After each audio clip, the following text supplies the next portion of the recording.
Indian സമ്പദ് വ്യവസ്ഥ അതിവേഗ വളർച്ചയുടെ പാതയിലാണെന്നും അടുത്ത ദശകത്തിനുള്ളിൽ ലോകത്തിലെ ഏറ്റവും വലിയ 3 സാമ്പത്തിക ശക്തികളിലൊന്നായി മാറുമെന്നും റിപ്പോർട്ട്.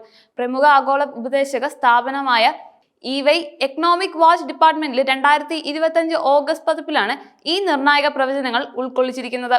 നിലവിലെ വളർച്ചാ നിരക്ക് തുടരുകയാണെങ്കിൽ 2030ഓടെ ഇന്ത്യയുടെ സമ്പദ് വ്യവസ്ഥ $20.7 ട്രില്യൺ എത്തുമെന്നും 2038ഓടെ ഇത് $34.2 ട്രില്യൺ വർദ്ധിക്കുമെന്നും റിപ്പോർട്ട് പറയുന്നു.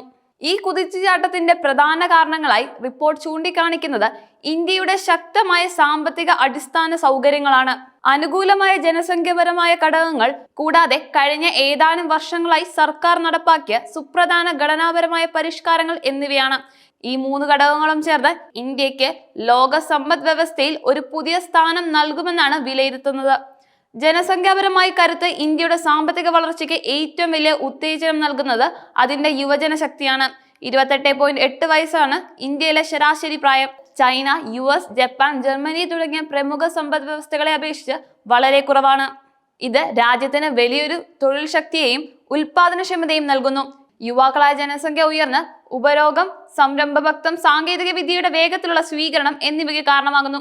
അതേസമയം ചൈനയും ജപ്പാനും പോലുള്ള രാജ്യങ്ങൾ ജനസംഖ്യയുടെ വാർദ്ധക്യം മൂലമുള്ള വെല്ലുവിളികൾ നേരിടുകയാണ്. സാമ്പത്തിക പരിഷ്കാരങ്ങൾ വളർച്ചയ്ക്ക് ആക്കം കൂട്ടിയിട്ടുണ്ട്.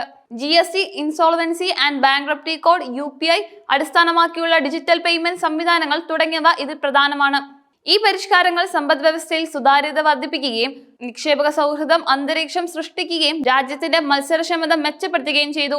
ഉൽപാദന ബാധിത പ്രോത്സാഹന പദ്ധതി പോലുള്ള സർക്കാർ നയങ്ങൾ ആഭ്യന്തര ഉൽപാദനത്തിന് വലിയ ഊർജം നൽകി. ഇത് കയറ്റുമതി വൈവിധ്യവൽക്കരണത്തിന് സഹായിച്ചു. കടവും സാമ്പത്തിക സ്ഥിരതയും സർക്കാർ കടം GDP അനുപാതം കുറഞ്ഞു വരുന്നത് ഇന്ത്യയുടെ സാമ്പത്തിക ഭദ്രതയും മറ്റൊരു സൂചനയാണ്. 2024 ഇത് 81.3% 2030ഓടെ ഇത് 75.8% കുറയുമെന്ന് പ്രതീക്ഷിക്കുന്നു. ഇത് സർക്കാരിന്റെ സാമ്പത്തിക നില ഭദ്രമാണെന്നും വലിയ നിക്ഷേപങ്ങൾ നടത്താൻ ശേഷിയുണ്ടെന്നും സൂചിപ്പിക്കുന്നു. ഈ സ്ഥിരത ആഗോളതലത്തിലെ അസ്ഥിരമായ സാമ്പത്തിക സാഹചര്യങ്ങളെ പോലും അതിജീവിച്ചു മുന്നോട്ടു പോകാൻ ഇന്ത്യയെ സഹായിക്കും. ആഗോളതലത്തിലെ താരതമ്യം ഇപ്പോൾ ഏകദേശം $4.19 ട്രില്യൺ നാമമാത്ര GDP അടിസ്ഥാനത്തിൽ ഇന്ത്യ ലോകത്തിലെ 4ാമത് വലിയ സമ്പദ് വ്യവസ്ഥയാണ്. എന്നാൽ ഈ വളർച്ച ഇവിടെ അവസാനിക്കുന്നില്ല. റിപ്പോർട്ട് അനുസരിച്ച് 2028നും 30നും ഇടയിൽ ഇന്ത്യ ജർമ്മനിയെ മറികടന്ന് ലോകത്തിലെ 3ാമത് വലിയ സമ്പദ് വ്യവസ്ഥയായി മാറാൻ സാധ്യതയുണ്ട്. 2038 ആകുമ്പോഴേക്കും ഇന്ത്യയും അമേരിക്കയും തമ്മിലുള്ള സാമ്പത്തിക പർച്ചേസിംഗ് പവർ പാരിറ്റി അനുസരിച്ച് ഇന്ത്യയിലെ $1 US-ലെ $1 കൂടുതൽ സാധനങ്ങൾ വാങ്ങാൻ സാധിക്കും. ഇത് സമ്പദ് വ്യവസ്ഥയുടെ യഥാർത്ഥ വലുപ്പം കാണിക്കുന്നു. അമേരിക്ക, ചൈന, ജപ്പാൻ, ജർമ്മനി എന്നീ പ്രമുഖ രാജ്യങ്ങളും അവരുടേതായ വെല്ലുവിളികൾ നേരിടുന്നുണ്ട്. ചൈന അതിവേഗം വളരുന്നുണ്ടെങ്കിലും ജനസംഖ്യയുടെ വാർദ്ധക്യം, വർദ്ധിച്ചു വരുന്ന കടവും വലിയ പ്രശ്നങ്ങളാണ്. US-ന് ഉയർന്ന കടബാധ്യതയും മന്ദഗതിയിലുള്ള വളർച്ചാ നിരക്കുമുണ്ട്.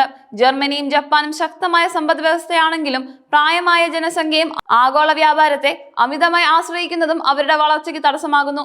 ഇന്ത്യയുടെ മുന്നോട്ടുള്ള വഴി നിർണായക സാങ്കേതിക വിദ്യയിൽ പ്രതിരോധശേഷി വളർത്തുന്നതിലൂടെയും കഴിവുകൾ വികസിപ്പിക്കുന്നതിലൂടെയും 2047ഓടെ ഇന്ത്യ അതിന്റെ വികസിത ഭാരതം എന്ന ലക്ഷ്യത്തിലേക്ക് കടക്കുമെന്ന് EY ഇന്ത്യയിലെ മുഖ്യ നയ ഉപദേഷ്ടാവ് DK ശ്രീവാസ്തവ് പറഞ്ഞു.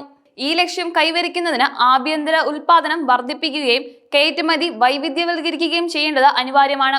അമേരിക്കൻ താരിഫുകൾ പോലുള്ള വെല്ലുവിളികളെ നേരിടാൻ ഇന്ത്യക്ക് കഴിവുണ്ടെന്നും റിപ്പോർട്ട് പറയുന്നു. ഇത്തരം വെല്ലുവിളികൾ GDP-യുടെ 9.9% വരെ ബാധിക്കുമെങ്കിലും ശക്തമായ ആഭ്യന്തര ഡിമാൻഡും കയറ്റുമതിയിലെ വൈവിധ്യാഘാതം 0.1% പോയിന്റിലേക്ക് പരിമിതിപ്പെടുത്തുമെന്ന് പ്രതീക്ഷിക്കുന്നു. ചുരുക്കത്തിൽ ഇന്ത്യയുടെ സാമ്പത്തിക ഭാവി ശോഭനമാണെന്നും ലോക സാമ്പത്തിക ഭൂപടത്തിൽ ഒരു പ്രബല ശക്തമായി ഇന്ത്യ മാറുമെന്നും ഈ റിപ്പോർട്ട് അടിവരയിടുന്നു.